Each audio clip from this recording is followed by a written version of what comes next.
अगर मैं आपसे पूछूं कि दुनिया की सबसे डेयरिंग औरत कौन है तो आपका जवाब क्या होगा? डॉक्टर आयशा? नहीं, ये कन्या है दुनिया की सबसे डेयरिंग औरत। काली कुएं के बारे में सारी की सारी डरावनी कहानियां सुनने के बाद और ये जानने के बाद कि वहां सभी आत्माएं घूमती रहती है, इस लड़की के अंदर चुल मची हुई है कि नहीं, मुझे काली कुएं में जाकर उन आत्माओं के साथ अंताक्षरी खेलना है। और ये रात के अंधेरे में काली कुएं के पास जाता है उन आत्माओं के साथ अंताक्षरी खेलने में। तो इससे ज्यादा डेयरिंग और कौन हो सकता है?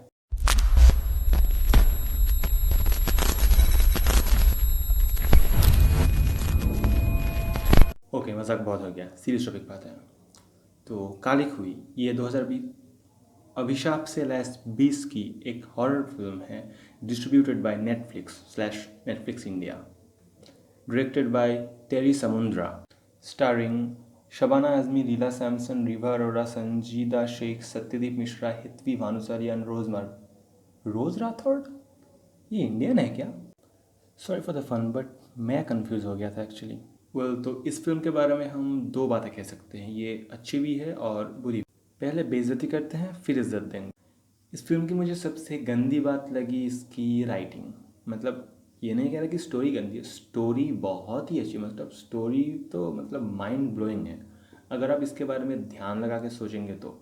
लेकिन मैं इसके स्क्रीन प्ले को मतलब बिल्कुल भी अच्छा नहीं बोलना चाहता, मतलब ये महाबकवास। इसका स्क्रीन प्ले लिखा है डेविड वॉल्टर लीच ने, एंड मैं डेविड साहब को यही बोलना चाहूँगा कि अपनी राइटिंग सुधारो यार। मतलब ये फिल्म एकदम बुलबुल की तरह, इसका कंसेप्ट बहुत ही बढ़िया है, लेकिन गंदी स्क्रीन प्ले की वजह से ये मूवी बोरिंग लगता है। हालांकि अगर आप 1.5 घंटे इसको सहने के बाद फिर जाके 10 मिनट इसके बारे में अपने आप खुद में ही सोचेंगे, इस फिल्म के बारे में, स्टोरी के बारे में, तो तब आपको समझ आएगा कि ये स्टोरी किस लेवल की थी।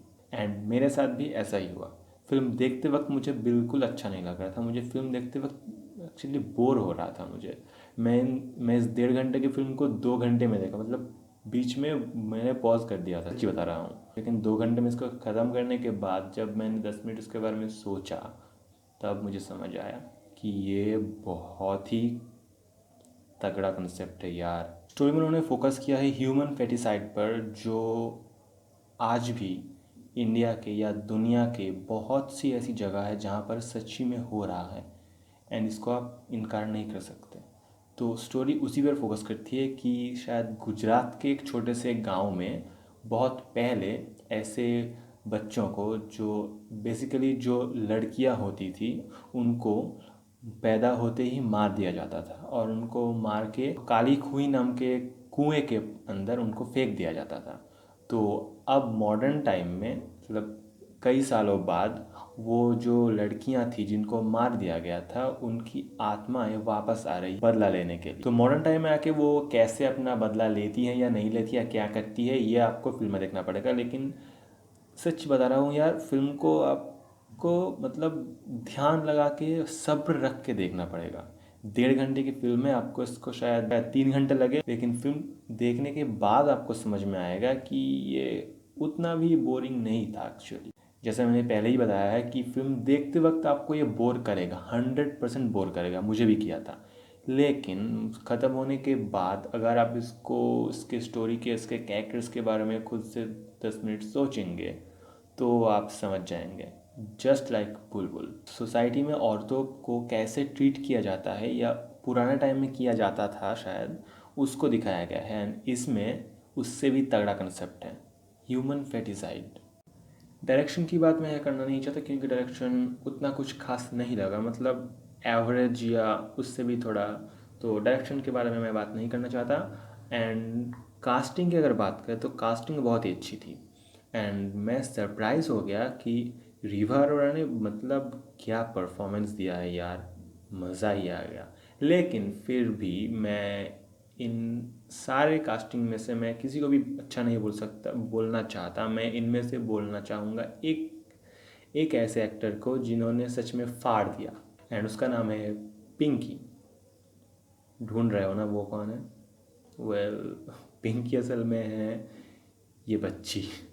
मतलब सच में यार, इतनी सी उम्र में, मतलब इतने बच्ची होके भी उसने जो कुछ कुछ सीन्स में जो एक्सप्रेशन दिए हैं ना, मतलब सच में दिल को ठंडक पहुंच गई यार। अब मैं यहाँ रीवा अरोरा के बारे में कुछ बोलना चाहूँगा, क्योंकि ये फिल्म उन पर थोड़ा ज़्यादा, मतलब थोड़ा सा ज़्यादा फोकस करती है बाकी सब कैरेक्टर्स के मुकाबले में। तो उसको मैंने उरी में देखा था, मर्द को दर्द नहीं होता में देखा था, फिर गुंजन सक्सेना में देखा था, लेकिन इस फिल्म में उसने मतलब कुछ ज़्यादा ही अच्छी परफॉर्मेंस दी है।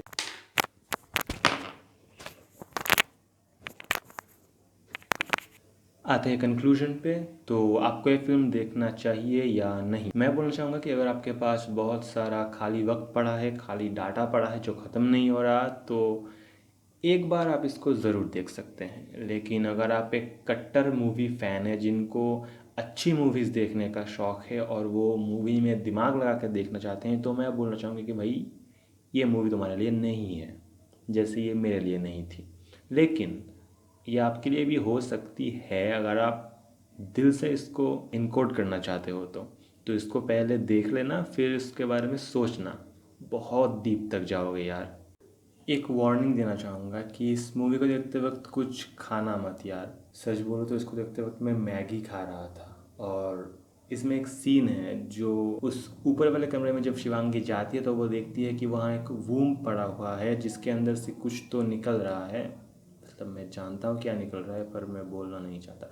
तो वो सीन देखते वक्त मतलब मेरा हाल था कुछ, मैं उसके बाद कुछ भी खा नहीं पाया अब तक।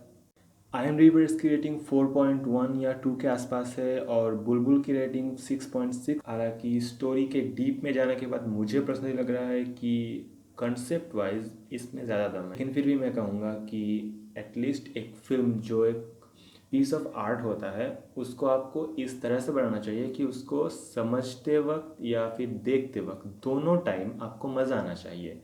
लेकिन इस फिल्म के केस में क्या है, सिर्फ समझते वक्त ही आपको मज़ा आएगा, देखते वक्त नहीं आएगा, इसलिए मैं इसको अच्छा नहीं बोल सकता। लेकिन बुलबुल के वक्त क्या था, उसको आपको देखने में भी मज़ा आएगा और समझने में भी मज़ा आएगा। तो उस हिसाब से मैं बुलबुल को अच्छा कहना चाहूँगा, और इसको उसके बाद मैं इस फिल्म को देना चाहूँगा 6.9/7/10।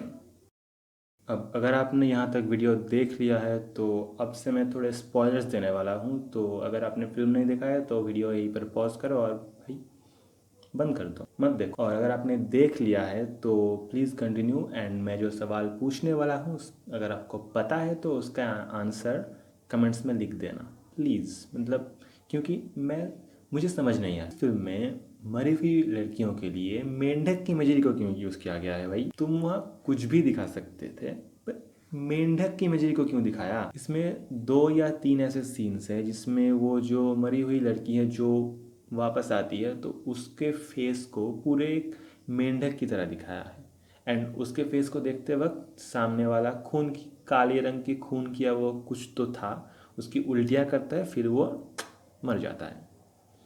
तो मेरा सवाल है, मेंढक ही क्यों भाई? कुछ और भी तो दिखा सकते थे। सेकंड क्वेश्चन, ये नई पुरानी पीढ़ी का क्या मामला है भाई? मतलब पुरानी पीढ़ी के लड़कियों को मार दिया गया था और वो वापस आई है उसी के पीढ़ी के जो मेंबर्स बचे हुए हैं उनको मारने के लिए।